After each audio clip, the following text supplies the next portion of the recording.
মুসলমান আর এক মুসলমানকে কেমনি বিপদে ফেলান যায় এই জন্য শুধু চিন্তায় থাকে, কিন্তু এক মুসলমান আর এক মুসলমানকে একটু কেমনি উপকার করা যায়, আমার দ্বারা কেমনি একটু উপকার পাইতে পারে এই চিন্তা মাথার মধ্যে নাই। ঠিক না বেঠিক? এমন নাই। বিভিন্ন পদে পদে মানুষকে হয়রানি চলছে।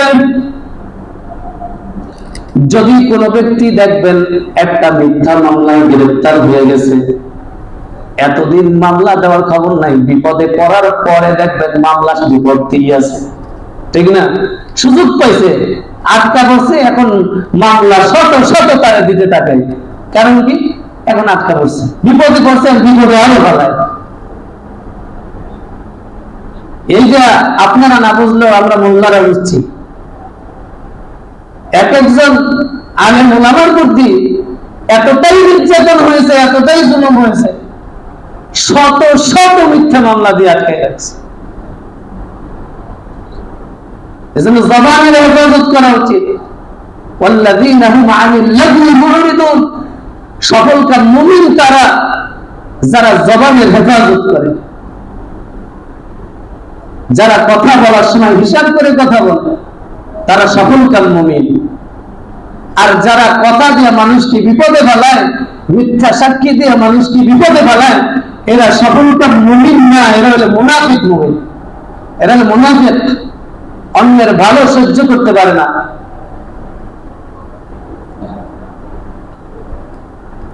আল্লাহ রাব্বুল আলামিন এর জন্য বলেন, ইয়া আইয়ুহাল্লাযীনা আমানু তাকুল্লাহ, হে ঈমানদারগণ তোমরা আমার আল্লাহকে ভয় করো। অকুলু কাওলান সাদীদা, এবং যখন কথা বলবা তখন সত্য কথা বলো, সঠিক কথা বলো, মিথ্যার আশ্রয় নিও না। যখন কথা বলবা সঠিক কথা বলো, মাত্র দিয়ে কথা বলো। যখন তোমরা সঠিক কথা বলবা, ইউসলিহ লাকুম আমালাকুম, তোমার কথা যখন জবান যখন সঠিক হবে, যখন ভেজাল হবে না, কথার মধ্যে যখন দুর্গন্ধি হবে না, তখন আল্লাহ রাব্বুল আলামিন তোমার আমলকে পরিশুদ্ধ করে দিবে। সুবহানাল্লাহ। ইউসলিহ লাকুম আমালাকুম ওয়া ইয়াগফির লাকুম যুনুবাকুম, শুধু আমল পরিশুদ্ধ করে দিবে এমন না, তোমার কথা যদি সঠিক হয় তোমার আমলও শুদ্ধ করে দিবে এবং তোমার গুনাহগুলো আল্লাহ মাফ করে দিবে। সুবহানাল্লাহ। কারণ মিথ্যা কথা বললে পরে মানুষগুলি এই মিথ্যাটারে সত্য বানানোর জন্য আরো অনেক অন্যায় কাজ করে বসে। একটা মিথ্যাকে সত্য বানানোর জন্য তার পিছনে আরো 10টা মিথ্যা কথা বলে। ঠিক না ঠিক? একটা মিথ্যাকে সত্য বানানোর জন্য সে আরো 10টা মিথ্যা কথা সে আরো পিছনে লাগায়। তার মানে মিথ্যা কথা এমন এক জিনিস, এই জবানের হেফাজত যদি সে না করে, যদি মুনাফিকি করে, এই মিথ্যা কথা বলা মুনাফিকের গুণ। এই মিথ্যা কথা যখন বলে হাদ্দাসা গায়জা হাদ্দাসা কাযাবা, যে মুনাফিক হলো তারা যারা কথা বললেই মিথ্যা বলে। ওয়াইজা ওয়াদা আখলাফা, যখন যে ওয়াদা করে খিলাফ করে। ওয়াইজা তুমিনা খানা, যখন সে ওয়াদা করে তখন ওয়াদা খিলাফ করে। এবং যখন তার কাছে আমানত রাখা হয়, আমানতের মাল সে নিজের মাল করে গ্রহণ করে। এটা হলো মুনাফিকের খাসলত। তাই কথা বললে মিথ্যা বলে, আর মিথ্যা কথা যখন মানুষ বলে, এই মুনাফিকি যখন করে, তখন বান্দা বান্দি এই মুনাফিক ব্যক্তি একটা মিথ্যাকে ঢাকার জন্য, সত্য বানানোর জন্য আরো 10টা মিথ্যা কথা তার পিছনে লাগাইয়া দেয়। মুমিনকে এমন ভাবে হস্ত ন্যস্ত করে ফেলে, হয়রানি করে ফেলে। কিন্তু আল্লাহ তাআলা বলেন, না বান্দা না, ইন্নামাল মুমিনুনা ইখওয়াতুন, মুসলমান মুসলমান ভাই। তুমি এক মুমিন আর এক মুমিনের ভাই, তোমার ভাইয়ের সঙ্গে সম্পর্কে এমন শত্রুতা পোষণ করো না। ভাই ভাইয়ের সাথে মিলাইয়া দাও, মীমাংসা করে দাও। ফাসলিহু বাইনা আখাওয়াইকুম ওয়াত্তাকুল্লাহ, আল্লাহর ভয় অন্তরে পোষণ করো। আল্লাহর ভয় করে মুমিন মুমিনের সাথে মিলাইয়া দাও, ব্যাস লাগাইয়া দিও, শত্রুতা করে দিও না। এ বাবা, একটা মাসআলা বলি, যদি কোন মুমিন আর এক মুমিনের সাথে মিল করার লাগে যদি কেউ মিথ্যা বলে, এই মিথ্যা বলা জায়েজ আছে, এই মিথ্যা বলা কি আছে, জায়েজ আছে, মীমাংসা করার লাগে। মনে করেন আপনার সাথে আরেকজনের সাথে আপনার সম্পর্ক ভালো না, আগে কোনো এক সময় সম্পর্ক ভালো ছিল, কিন্তু এখন সম্পর্ক ভালো না, তাহলে আপনি কি করবেন? এই ব্যাপারে আপনি এর সাথে মিল করার লাগে করবেন, ভাই অমুকে আপনার কথা খুব স্মরণ করে, আপনি খুব ভালো মানুষ, সে তো আপনার প্রশংসা করে, আপনাকে খুব মিস করে, তাই আরে কত ভালোবাসতাম, তার যদি পাইতাম বুকে জড়াই ধরতাম, এমন করে আপনার প্রশংসা করে, আপনি একটু চলেন না তার সাথে, তার কাছে এইভাবে করে তারে পাম দিতে পারেন, আবার এই পাশে বলবেন সে তো আপনারে খুবই ভালোবাসে। এই যে মিথ্যার আশ্রয় নিলেন দুইজনকে মিল করে দেওয়ার লাইগা, এই মিথ্যা কথা জায়েজ, জায়েজ না, সওয়াবের কাজ। বলেন সুবহান। মিল করে দেবেন দুইজনকে, পেছ লাগাই দেবেন না। আর এখন আপনার আমার অবস্থান কি? আপনার আমার অবস্থান তো এইটা না, মিল তো করাই যায় না। যদি শুনে জমুকের লাগে একটু কাজ যা আছে, তাই দেখবেন যাইয়ারে কয় হে তো তোমারে কইছে বাস দিব, খেলা বাস দিব, আর এটা কি কয়, হে আমার বাস দিব, আরে ভাইয়া নেই, আমি ছুরি দাঁড় করে রাখছি, আরে জবাই দিয়া নাউজুবিল্লাহ, শত্রুতা লাগাই দেয়। মুমিনের খাসলাত এমন নয়, মুমিনের খাসলাত হবে এমন, একজন আরেকজনের সাথে মীমাংসা করে দেবে। ভাই ভাইয়ের জন্য জান দিয়ে দেবে, ভাই ভাইয়ের জন্য জীবনটা উৎসর্গ করে দিবে, ভাই ভাইয়ের কল্যাণের জন্য জীবন উৎসর্গ করে দেবে। এটা হলো মুমিনের খাসলাত। আর মুনাফিকের খাসলাত হলো এক ভাই আরেক ভাইয়ের সাথে পেছ লাগাইয়া দিবে, এটা হলো মুনাফিকের খাসলাত। এখন সত্য একটা হাদিস আপনাদের সামনে টানি। মদিনা শহর থেকে 300 মাইল দূর এক নওজোয়ান যুবকের বাড়ি। যুবকটা মাঝে মধ্যে মদিনায় যায়, নবীজির রওজায়। একবার মদিনার রওজায়, নবীজির রওজায় যাবেন, এজন্য মদিনা শহরের দিকে রওনা করছেন।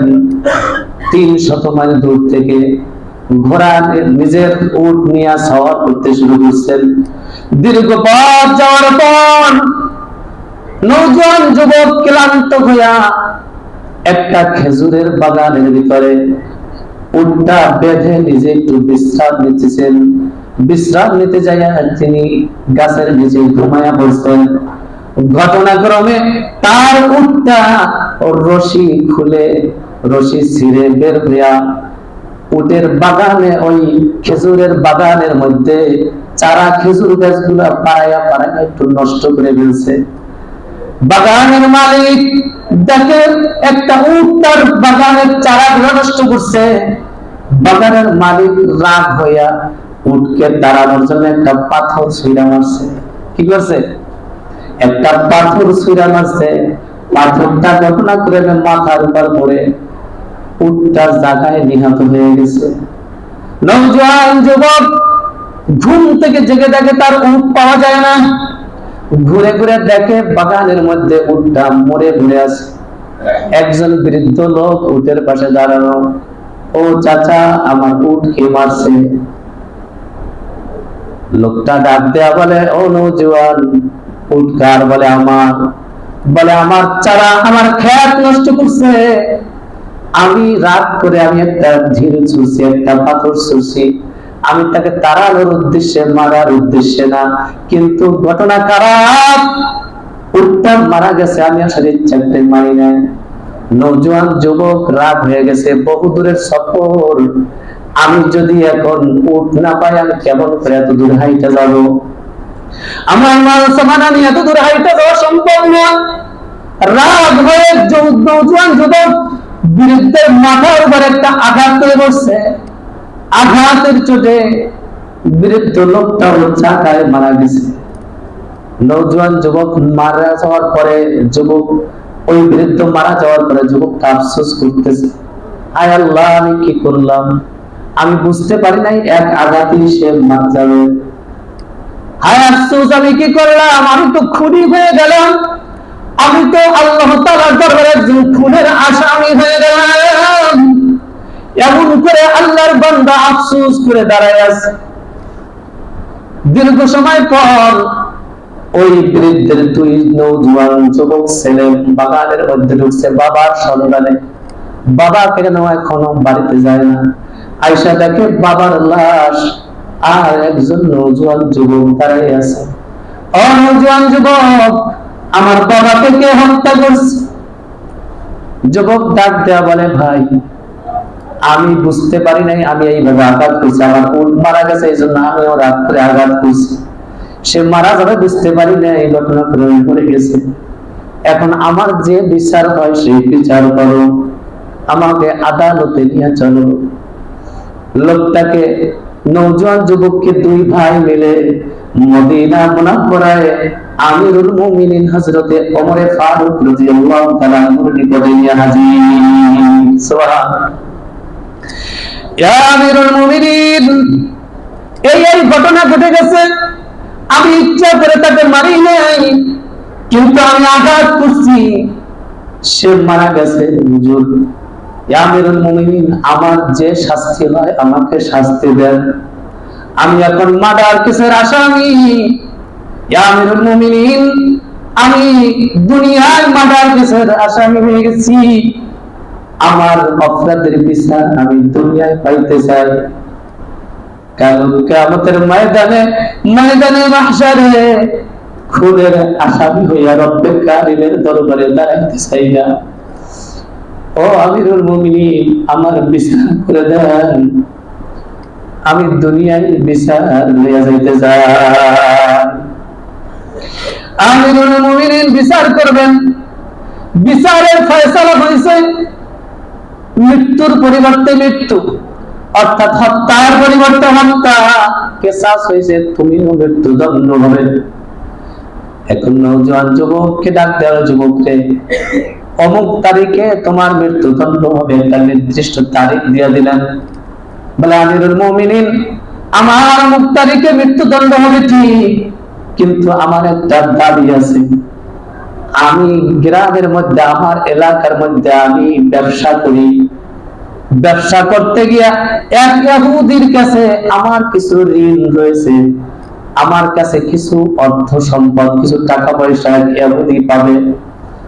ইয়া আমিরুল মুমিনিন, আমারে যদি 1 মাসের ছুটি দেন, আমি ইহুদির ঋণটা পরিশোধ করে আসি। কারণ আমি ঋণগ্রস্ত অবস্থায় যদি আমি মারা যাই, আমি যদি এখানে দণ্ডপ্রাপ্ত হয়ে যাই, আমি যদি এখানে মৃত্যুদণ্ড হয়ে যায়, ওই ইহুদি আমারে গালি দেবে যে মুসলমানদের কথা ঠিক নাই, ওয়াদা ঠিক নাই, মুসলমানরা ধোঁকাবাজি করে। হুজুর, যদি কোনো মুসলমান হইতো ইয়া আমিরুল মুমিনিন, তাহলে এত চিন্তা করতাম না। একজন ইহুদি মুসলমানদেরকে গাইলাইবে, এই ভয় আমি অন্তরে পাই। ইয়া আমিরুল মুমিনিন, আপনি আমারে ছুটি দেন, আমি 1 মাসের মধ্যে আমি সময় মতো এসে হাজির হয়ে যাব। আমিরুল মুমিনিন ডাক দেয়া বলে, তুমি যে আবার ফেরত আসবা তার প্রমাণ কি? তাহলে তুমি কাউকে জামানত রাখো, কাউকে জামানত রেখে যাও। তুমি যদি ফেরত না আসো, তাহলে সে তোমাকে ধইরা নিয়ে আসবে, অথবা তোমার পরিবর্তে তোমার শাস্তি সে ভোগ করবে। এরকম কাউকে জামানত রেখে যাও।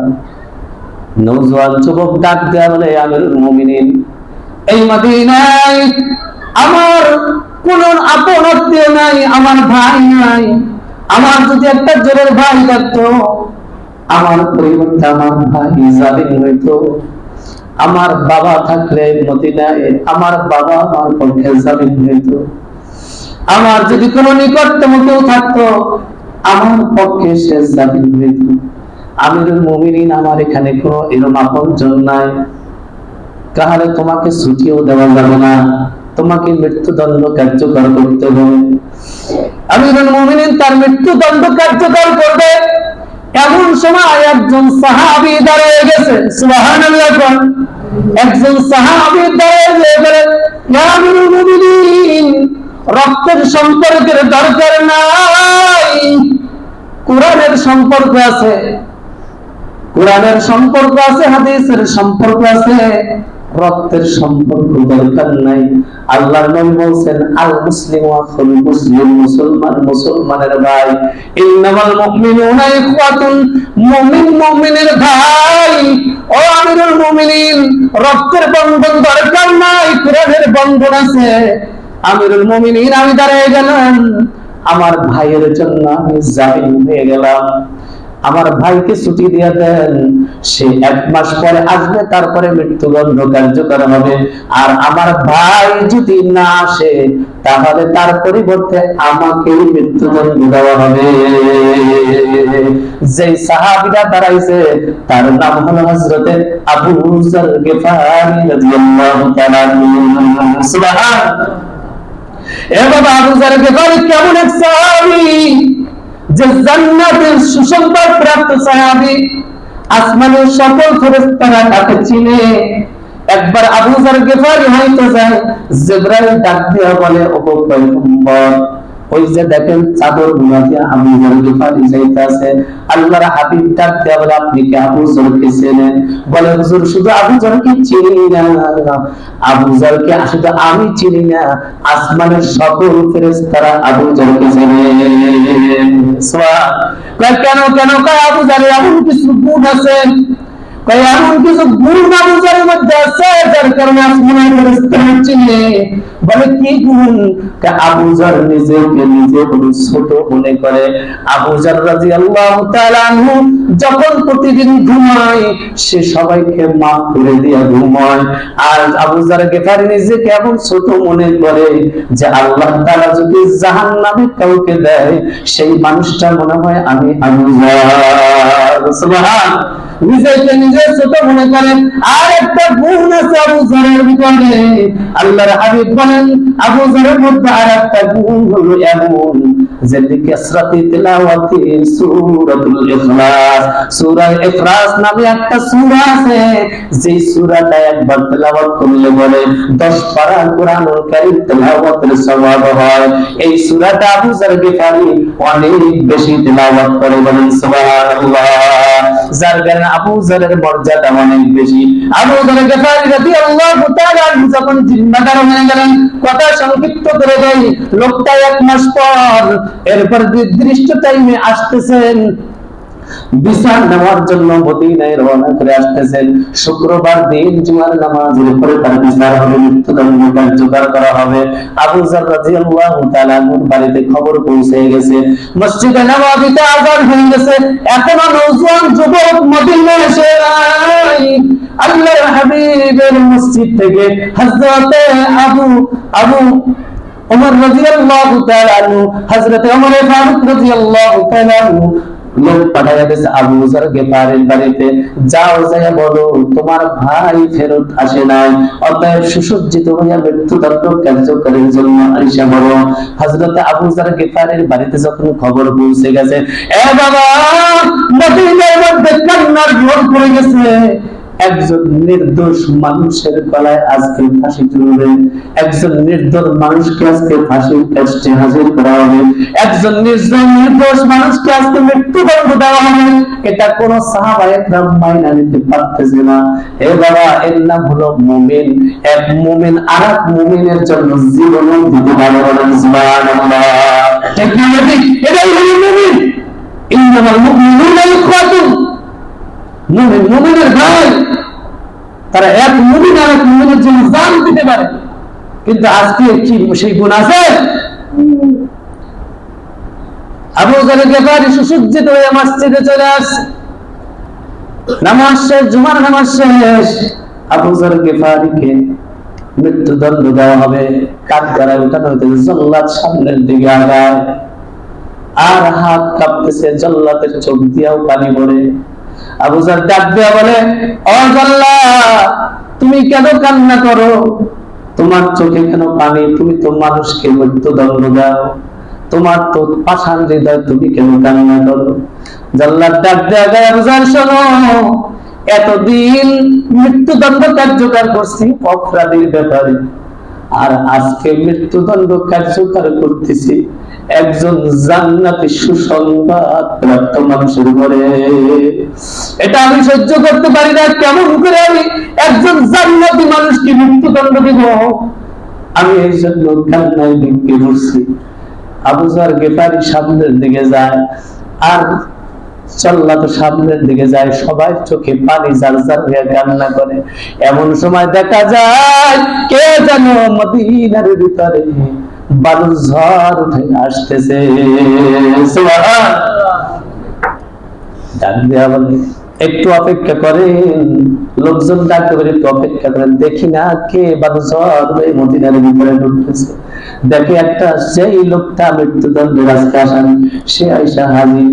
আয়েশা ডাক দেয়া বলে, আমিরুল মুমিনিন, আমার পথের মধ্যে আমার উটটা, আমার ঘোড়াটা, আমার বাহনটা একটু ডিস্টার্ব করছে, যার কারণে আমার দেরি হয়ে গেছে। হুজুর, আমার ভাই আবু যরকে নামায়া দেন, আমাকে আমার জায়গায় মৃত্যুদণ্ড দিয়া দেন।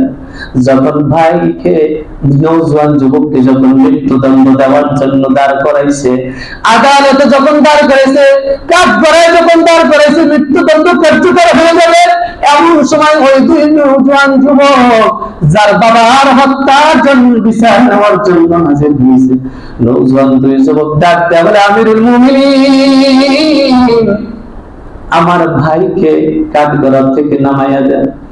যেই মানুষটা 300 মাইল দূর থেকে নিজের হত্যার বিচার নেওয়ার জন্য হাজির হইতে পারে, এই মানুষ কোনদিন ইচ্ছা করে মানুষ মারতে পারে না।